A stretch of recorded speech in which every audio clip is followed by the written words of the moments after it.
저점을 쉽게 잡지를 못합니다. 보통은 한 30분 정도 지나면은 장중 저점 나오고 여기에서 횡보합니다. 뭐 아니면 낙폭을 줄입니다. 말씀드렸던 것 같은데 코스닥 3%까지 지금 낙폭 나옵니다. 한 10분 지날 때마다 말씀드리는 것 같은데 계속해서 저점은 낮아지고 있습니다. 코스피 2,535포인트, 코스닥 843포인트, 원달러 환율 15원이나 급등해서 1,280원대 중반입니다.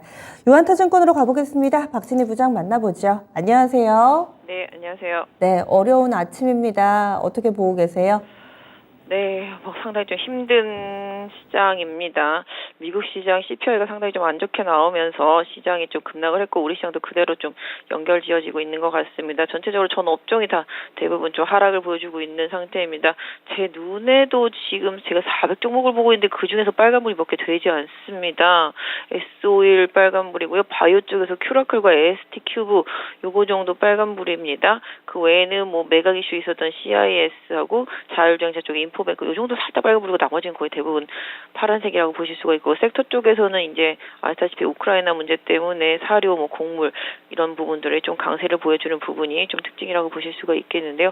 섹터 전반이 좀 약세 보여주고 있는 모습 보실 수가 있겠습니다. 키워드 하나씩 보겠습니다. 오늘의 첫 번째 키워드입니다. 미국 CPI 충격에 시장이 급락한다. 결국에는 뭐 상승 종목도 별로 안 되고요. 이 부분을 봐야 될 것 같은데 예상치도 사실 점차 발표가 가까워올수록 안 좋을 거다라는 데 무게가 실리긴 했습니다. 실제로 안 좋았고 오늘장 이렇게 좀 급락을 보여주고 있는데 이 여파가 언제까지 이어질 건가? 오늘 하루 하락으로 끝날 것인가? 이게 좀 궁금합니다. 어떤 의견이신가요? 네, 뭐 경기 침체에 대한 우려감은 계속되고 있었고요. 사실 뭐 CPI가 8.5, 8.3 이후에 다시 또 8.6이 나오면서 3개월 연속 고공권대에 있습니다. 그러다 보니까 연준의 행보가 0.5에 머무르지 않고 0.75로까지도 갈 수 있지 않겠냐라는 시장의 우려감이 강하게 반영이 되고 있는 것으로 보여지고 있습니다.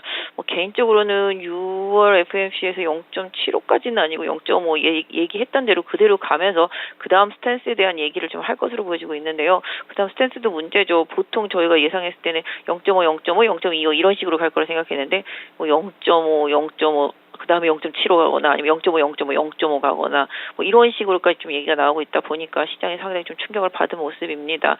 궁극적으로 미국이 지난번 PCE 지표 같은 경우는 좀 지금과는 좀 약간 다르죠. CPI와는. 근데 CPI 쪽에는 뭐 아시다시피 뭐 상당히 좀 비용적인 부분에 있어서 부담되는 부분들이 좀 크게 자리를 잡고 있습니다. 특히 CPI 상당히 좀 강하게 올라온 부분에 있어서 보신다라면 유가가 상당히 좀 많이 작용을 했죠. 특히 뭐 유가나 가스 같은 에너지 가격들이 가장 크게 작용을 했고요. 특히 또 식료품 가격의 상승세도 가장 크게 작용을 했습니다.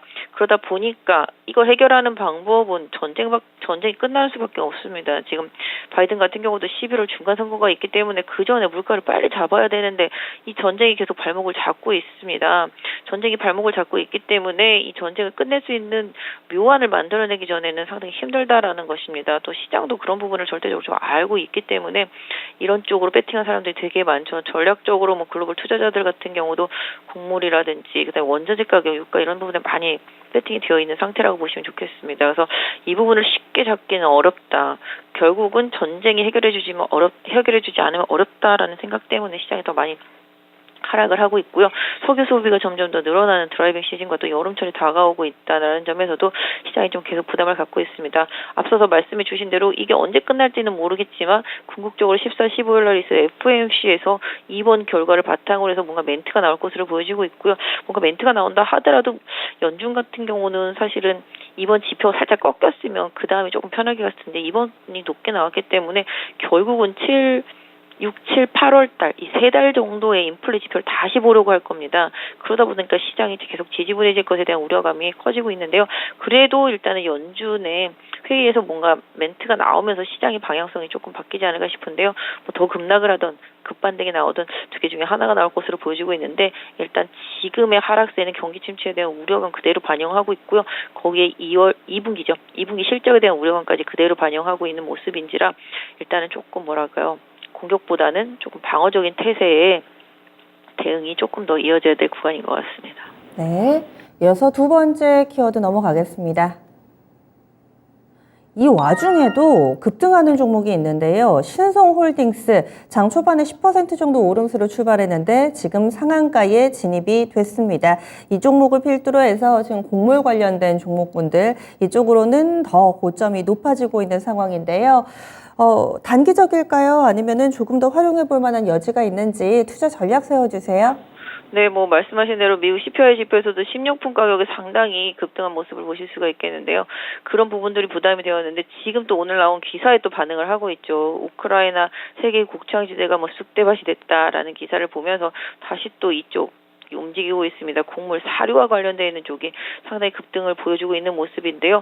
뭐 그때 한번 시세를 내고 한 2달 정도 쉬었던 섹터라서 지금 기술적 반등이 좀 강하게 느슨하게 나타나고 있다라고 보시면 좋겠습니다.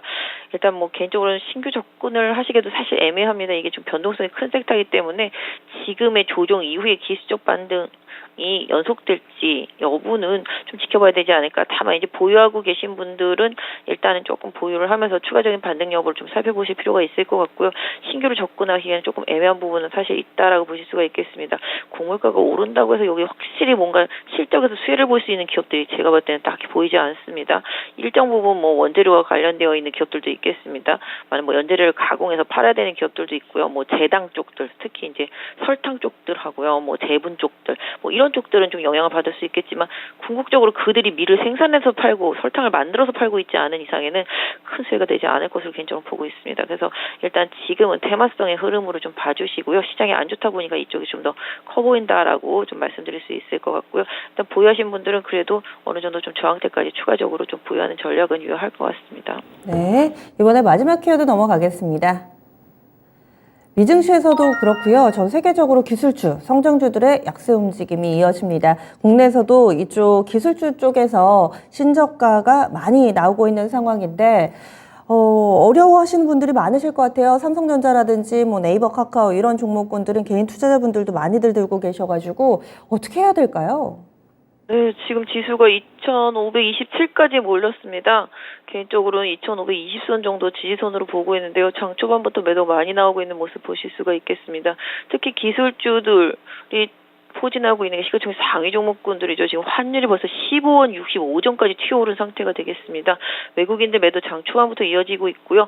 지난주 금요일에도 말씀드렸지만 삼성전자 상당히 좀 강하게 하락하고 있습니다. 벌써 62,500원까지 내려와 있습니다. 개인적으로 삼성전자 62,000원? 요 정도에서 조금 더 빠지면은 뭐 2,500선 정도가 한 6만 원 선 정도라고 보실 수가 있겠는데요.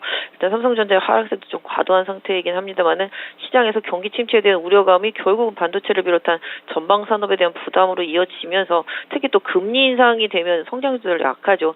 아시다시피 뭐 지난번에도 다들 아시다시피 이제 금리가 올라가게 되면은 성장주들에 대해서는 관심을 좀 많이 끊게 되죠. 돈을 계속 투입해야 되는 상황인들이다 보니까 멀티플을 적게 줍니다.